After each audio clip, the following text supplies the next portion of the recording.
manggagago raw ng pamahalaan. Proyekto na umabot sa 1.14 trillion pesos, hindi raw pinakinabangan ng maraming Pilipino. Nakakalulang balita ang isiniwalat ng senador na si Coco Pimentel sa isang interview nito kasama ang veteran news presenter na si Karen Davila, kung saan sa kanyang exclusive interview isiniwalat nito na umabot na sa 1.14 trillion pesos ang ginagastos mula sa pondo ng taong bayan para sa proyekto ng flood control project, na ayon mismo kay Senator Coco Pimentel, 570 billion pesos mula dito ay nagastos na ng Marcos administration. Ngunit ni isang proyekto, hindi raw makita ng maraming Pilipino. Sa katunayan, hindi pa man raw tapos ang taong 2024. Naglustay na di umano ang pamahalaan ni Bongbong Marcos ng 255 billion pesos na nakalaan para sa mga proyekto ng DPWH para maibsan ang pagbaha hindi lamang sa Metro Manila kundi sa iba't iba pang parte ng bansa. Ngunit sa loob lamang ng 11 buwan, wala na di umano ang bilyong pisong pondo para rito. At ni isang anino, hindi raw makita ng maraming tao para sa di umano'y drawing na proyekto ng gobyerno. Hindi na raw makapagtataka ang senador na si Coco Pimentel kung ang mga politikong nasa pamahalaan ngayon, specifically ang mga nag-aalay ng budget, ay kanya-kanyang bili ng mga mamahaling gamit. Dahil pati raw ang kontraktor ng nasabing proyekto ng pamahalaan ay hindi biro ang kinikita mula mismo sa pera ng taong bayan. Pagsisiwalat pa ng Senate Minority Leader, tila legit ang kita ng mga kontraktor na ito na umaabot ang daily income ng 100 million pesos. Gaano raw ginagawang gatasan ng mga politikong halangang kaluluwa ang pera ng taong bayan na nakalaan para sa magandang pamumuhay ng mamamayan? Ngunit ang malaking katotohanan at malungkot na revelasyon nga raw na ito ang siyang sanang magmula sa maraming tao na wag nang maniniwala sa mga politikong matatamis magsalita ngunit walang ibang ginawa kundi budulin ang kanilang kapwa. Panoorin ang nakakagulat na revelasyon ng Senate Minority Leader na si Coco Pimentel kung saan isiniwalat nito na mahigit sa 1.14 trillion pesos ang nasayang na pera ng taong bayan para sa di umano'y flood control project na wala naman raw kapararakan.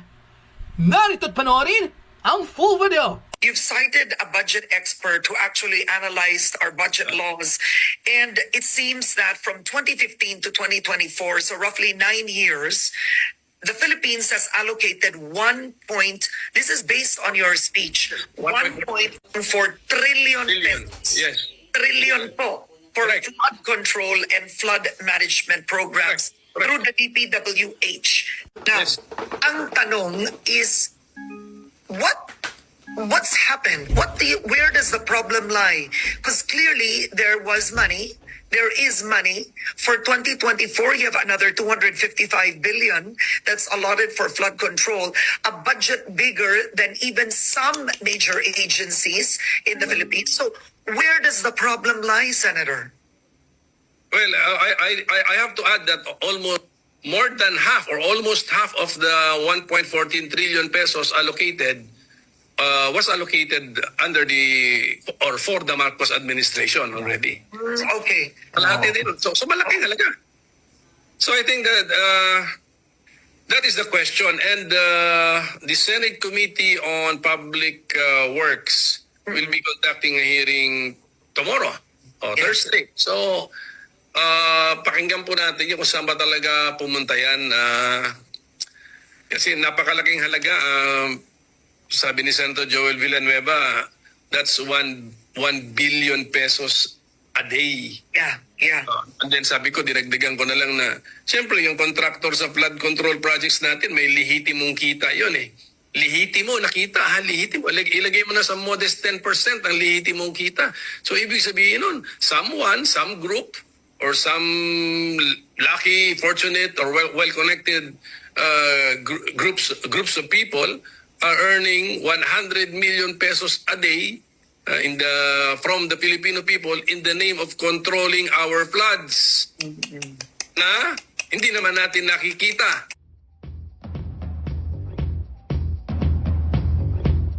Kaugnay nito, binibilinan ko ang DBM na tiyakin na tuloy-tuloy ang pagtugon sa mga pangangailangan ng ating mga ahensya sa pamamagitan ng Quick Response Fund na magagamit sa tuwing may sakuna. Ito po ang quick response, quick QRF natin. Ang katotohanan dyan, dahil sa dami ng bagyo, ay naubos na. Paano yan mga kabayan? Ilan palang bagyo ang dumaan mga kabayan, ubos na yung pundo. At tapos, mukhang totoo mga kabayan, mukhang magkakatotoo yung sinabi ni Ralph Recto na ang magiging utang ng Pilipinas bago bumaba si BBM ay 20 trilyon mga kabayan. Anong bangis? Naibintang ginto, naibintang airport, naibenta yung isang property mga kabayan ng Pinas. Wala man tayo nakikita mga kabayan na groundbreaking nito ni BBM tapos ang punday ubos. Tapos ang Pilipino. Paano kaya mga kabayan kung yun yung nangyari yung panahon ni Pangulong Duterte mga kabayan, yung nagkaroon ng pandemic, nagkaroon ng gera. Akalain mo mga kabayan, naubos ang pondo samantalang yung bagyo, kita nyo yung mga relief goods na pinamigay. Tapos nakita niyo yung mga plyboard, yung mga yero. Okay lang sana mga kabayan hindi tayo maghahanap ng pondo na yan kung yan katulad man lang sana nung kay Pangulong Duterte pabahay nung nagkaroon ng Marawi Siege. Okay pa sana mga kabayan ang problema ay puta ragi sa kaya napunta ang pondo mga kabayan. Magtataka ka na lang sa laki ng utang na ng Pilipinas, 3 taon pa lang namumuno si BBM. Wala pa tayong nakita mga kabayan na groundbreaking. Meron kating rebound. Kasi yun yung inabutan ni BBM na patapos ng proyekto. Tapos pangalan niya yung mga pinaglalagay. Tapos talaga ang Pilipino, mga kabayan. Lubog sa utang ang Pilipinas Ano kaya nangyari mga kabayan? May problema. Sa totoo lang mga kabayan baka totoo yung chismis mga kabayan. Itong si na Lisa Araneta at saka si Butanding, ano bang pangalan na rin? Si Romualdez mga kabayan, mukha nga sila may problema Kasi nung nagkaroon mga kabayan ng yung umattend si na Romualdez, lahat ng mga congressman mga kabayan, parang hindi sila nagpansinan ni Sandro Marcos, samantalang magkakadikit lang yung kinamayan, tapos si Sandro hindi pinansin si Romualdez. Mukhang may problema mga kabayan yung mga yan. Mukhang mukhang nagkaka-problema na ng malala, tapos tayo nito mga kabayan. Wala man tayong nakitang matino pang big project to si BBM ubos na ang pondo. Totoo mga kabayan yung sinasabi ni Recto pagka nagkataon na 20 trilyon na magiging utang ng Pinas bago bumaba yung taon na yan. Panoorin natin itong video na to mga lods. At ito ang hindi maintindihan ng ibang loyalista na ang akala siguro nila parang nagrereklamo lang tayo or parang negative lang tayo mag-isip.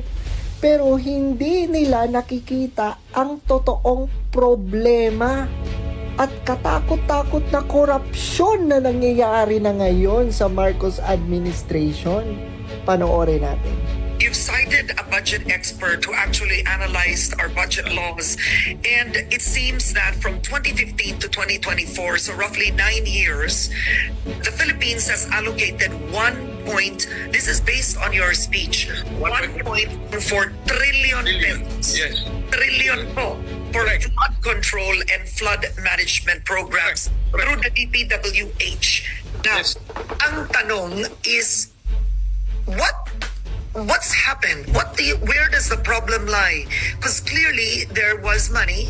There is money.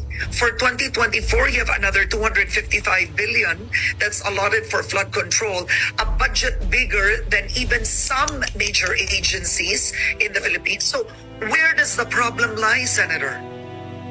Well, I have to add that almost more than half or almost half of the 1.14 trillion pesos allocated was allocated under the or for the Marcos administration already.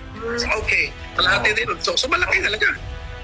So I think that that is the question. And the Senate Committee on Public Works will be conducting a hearing tomorrow or Thursday. So pakinggan po natin yung kung saan ba talaga pumunta yan.